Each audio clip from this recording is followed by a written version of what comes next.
Okay, you guys, so my guest came in for her move up today.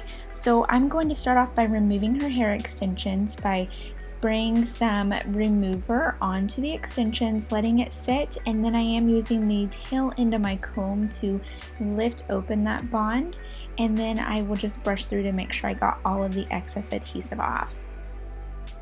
If you've ever worked with tape and extensions before, they are extremely messy, so you know exactly what I'm talking about. There's tape everywhere. The adhesive gets stuck on your fingers, gets stuck on your comb.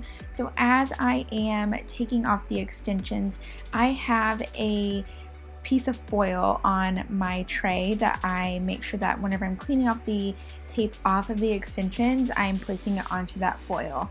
And this helps to make it really super easy to clean up afterwards, and that's just something that I have learned to kind of keep myself organized and clean.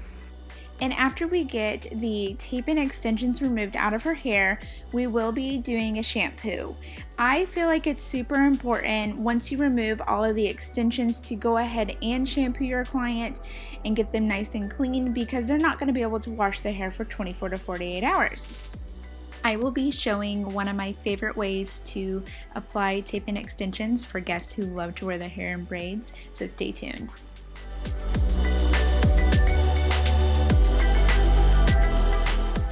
So I applied 2 tape and extensions at an angle there instead of applying them horizontal down at the nape. This will allow me to have space there to separate for low braids, and the extensions won't show that way. So I'm going to be putting a horizontal one right here, and that way there will be hair coming down toward the middle to fill in that gap as I'm kind of bricklaying them. But since I have it up a little bit higher instead of closer down to the nape, whenever she goes to split and part her hair for braids, it's not going to show.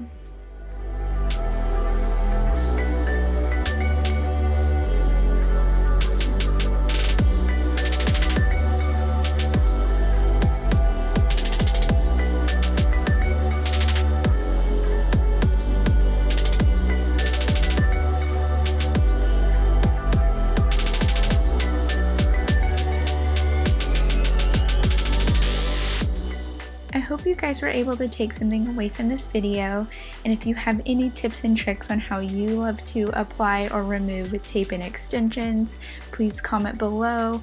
I'm always interested in learning from others, and if you would like to see more of these videos from me, please like and subscribe.